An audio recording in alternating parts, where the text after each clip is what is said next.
പത്തരമാറ്റിൻ്റെ വരാനിരിക്കുന്ന ഒരു അടിപൊളി എപ്പിസോഡിലേക്ക് എല്ലാവർക്കും സ്വാഗതം. അങ്ങനെ നമ്മളെ ദേ ദേവയാനി നയനെ സ്നേഹിക്കുന്ന കാര്യം നമ്മളെ ജലജയും ജാനകിയും അനാമികയും എല്ലാം അറിഞ്ഞ് ആ സത്യാവസ്ഥയെ അറിഞ്ഞു. പിന്നെ അതുപോലെ തന്നെ ദേവയാനിക്ക് നയനയാണ് പിന്നെ കരൾ കൊടുത്ത കാര്യങ്ങളെല്ലാം അറിഞ്ഞിട്ട് അവരാകെ ഇങ്ങനെ ഞെട്ടിത്തെറിച്ച് നിൽക്കുകയാണ് കേട്ടോ. നമ്മൾ അനാമിക ഒട്ടും ഇത് പ്രതീക്ഷിച്ചിട്ടില്ല കേട്ടോ. അങ്ങനെ അനാമിക ആണെങ്കിൽ നമ്മളെ ദേവയാനി എങ്ങനെയെങ്കിലും സോപ്പിട്ടൊക്കെ കയ്യിലെടുത്തിട്ടുള്ള സ്വത്തുക്കളെല്ലാം കൈക്കലാക്കാൻ വേണ്ടിയായിരുന്നല്ലോ നമ്മൾ അനാമിക വേണ്ടിയായിരുന്നു നമ്മൾ അനാമിക ദേവയാനിയെ സ്നേഹിച്ചത് പോലും സ്വത്തിന് വേണ്ടിയായിരുന്നു. അങ്ങനെയുള്ളപ്പോഴാണ് നമ്മൾ അനാമിക ഇപ്പോൾ ഈ സത്യമൊക്കെ അറിയുന്നത് കേട്ടോ. അപ്പോൾ അനാമികയുടെ മനസ്സിൽ എങ്ങനെയെങ്കിലും നയനെ അപകടപ്പെടുത്തണം അല്ലെങ്കിൽ ഇല്ലാതാക്കണം എന്നൊക്കെ ഉള്ളൊരു ചിന്ത അനാമികയുടെ മനസ്സിൽ വരുന്നുണ്ടേ. അങ്ങനെ എൻ്റെ മുമ്പിൽ ഇപ്പോൾ അവൾ ഞെളിഞ്ഞ് നടക്കണ്ട, അതിനുള്ള എന്തെങ്കിലും തക്കതായ ഉള്ള ഒരു തിരിച്ചടി ഞാൻ കൊടുത്തിരിക്കും എന്നൊക്കെയുള്ള ചിന്തയിലാണ് അനാമിക ഇപ്പോൾ ഇരിക്കുന്നത്. അതിനിപ്പോൾ എന്ത് ചെയ്യുമെന്നുള്ള ഒരു തീരുമാനം എടുക്കാൻ വേണ്ടി ഇപ്പം അനാമിക അവളെ അച്ഛനെയും അമ്മയൊക്കെ വിളിക്കുന്നുണ്ട് കേട്ടോ. അപ്പോഴത്തേക്ക് അവൾ അങ്ങനെ ഞെളിഞ്ഞ് നടക്കണ്ട, അവളെ കുറച്ച് നാൾ എങ്ങനെയെങ്കിലും കിടത്തണം, അപ്പം ആരുമില്ലാതെ തക്കം നോക്കി അവളെ കഷ്ടപ്പെടുത്തണമെന്നൊക്കെ അനാമികയുടെ അമ്മ പറഞ്ഞു കൊടുക്കുന്നുണ്ട്. അനാമിക പറയുന്നുണ്ട്, അതൊക്കെ എങ്ങനെ നടക്കാൻ, അതൊക്കെ എങ്ങനെ നടക്കുമെന്നൊന്നും എനിക്ക് തോന്നുന്നില്ല അമ്മേ, അതൊന്നും പറ്റുമെന്നൊന്നും തോന്നുന്നില്ല. കാര്യം വെച്ചാൽ ഏത് നേരവും ദേവയാനി എന്ന അമ്മയുണ്ടല്ലോ എന്നെ വഞ്ചിച്ചവർ എപ്പോഴും അവളെ കൂടെ തന്നെയാണ് നടക്കുന്നത്.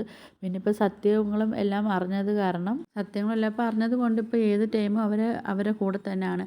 എന്താ സ്നേഹം, ആ സ്നേഹം കാണുമ്പോൾ എനിക്കിപ്പം പിടിച്ചു നിൽക്കാനോ സഹിക്കാനോ ഒന്നും എന്നെ കൊണ്ട് പറ്റുന്നില്ല. കാരണം കൊടുക്കാനാണ് എനിക്ക് തോന്നുന്നതെന്നൊക്കെ ഇങ്ങനെ അനാമിക പറയുമ്പം രേവതി പറയും, മോള് അതൊക്കെ ഒന്ന് ക്ഷമിക്കും, നമുക്ക് അച്ഛനുമായിട്ട് ആലോചിച്ചിട്ട് എന്തെങ്കിലും ഒരു തിരിച്ചടി അവൾക്ക് കൊടുത്തേ പറ്റത്തുള്ളൂ. അവൾ വേദന കൊണ്ട് പൊളയുന്നത് എനിക്ക് കാണണമെന്ന് അനാമികയും രേവതിയൊക്കെ പറയുന്നുണ്ട്. ആ സമയത്ത് അനാമിക പറയുന്നുണ്ട്, അച്ഛനൊരു പണി തന്നിട്ട് അത് വിജയിക്കുമെന്ന് എനിക്ക് തോന്നുന്നില്ല. അച്ഛൻ്റെ മുഖേന ചെയ്തിട്ടുള്ള എല്ലാ കാര്യങ്ങളും പിടിക്കപ്പെട്ടിട്ടേ ഉള്ളൂ.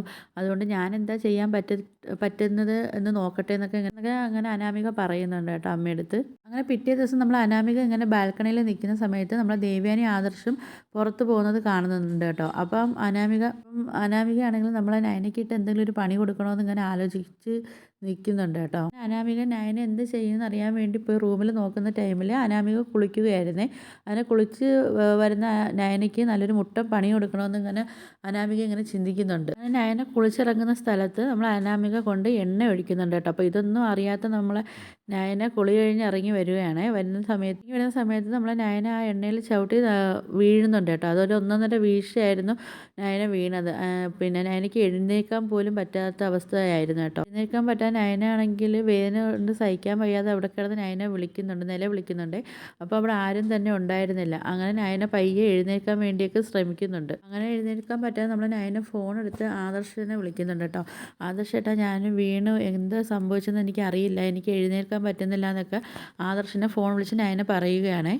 അങ്ങനെ ഈ സമയത്ത് നമ്മുടെ ദേവയാനി ആദർശിൻ്റെ കൂടെ ഉണ്ടായിരുന്നു കേട്ടോ. അപ്പം ദേവയാനി ആകെ ഷോക്കായി നിൽക്കുകയാണ്. അപ്പം ദേവയാനി പറയുന്നുണ്ട്, എത്രയും പെട്ടെന്ന് നമുക്ക് തിരിച്ച് വീട്ടിലേക്ക് പോകണമെന്ന്, മോളെ അടുത്ത് എത്തണം, എന്താ സംഭവിച്ചതെന്നൊന്നും അറിയില്ലല്ലോ, ദൈവമേ ഒന്നും പറ്റരുതേ എന്നൊക്കെ ദേവയാനി ഇങ്ങനെ പ്രാർത്ഥിക്കുന്നുണ്ടേ. പ്രാർത്ഥിച്ചുകൊണ്ടാണ് നമ്മളെ ദേവയാനി ആദർശം വീട്ടിലേക്ക് വരുന്നത് കേട്ടോ. അങ്ങനെ അവർ വന്നിട്ട് ദേവയാനിയും ആദർശം വന്ന് നോക്കുമ്പോൾ നമ്മൾ നയനെ തറയിൽ വീണ് കിടക്കുക. ആ വീഴ്ച കണ്ട് നമ്മളെ ദേവയാനിക്ക് ഒട്ടും സഹിക്കാൻ പറ്റുന്നില്ല. അങ്ങനെ നമ്മളെ നയനെ പയ്യെ പിടിച്ച് എഴുന്നേൽപ്പിക്കുന്നുണ്ട് കേട്ടോ.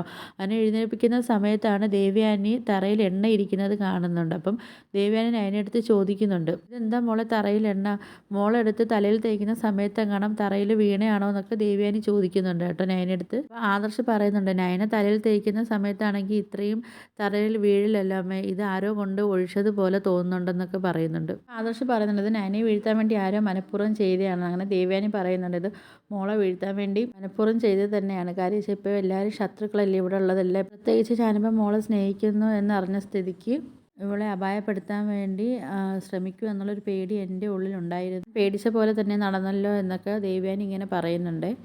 അപ്പോൾ ആദർശ് പറയുന്നുണ്ട്, ഇതിൻ്റെ പിന്നിൽ വേറെ ആയിരിക്കില്ല, ഒന്നെങ്കിൽ ജലജ ആൻറ്റി അല്ലെങ്കിൽ അനാമിക, ഇവർ രണ്ടിൽ ആരെങ്കിലും ആയിരിക്കുമെന്ന് അങ്ങനെ ആദർശ് പറയുന്നുണ്ട്.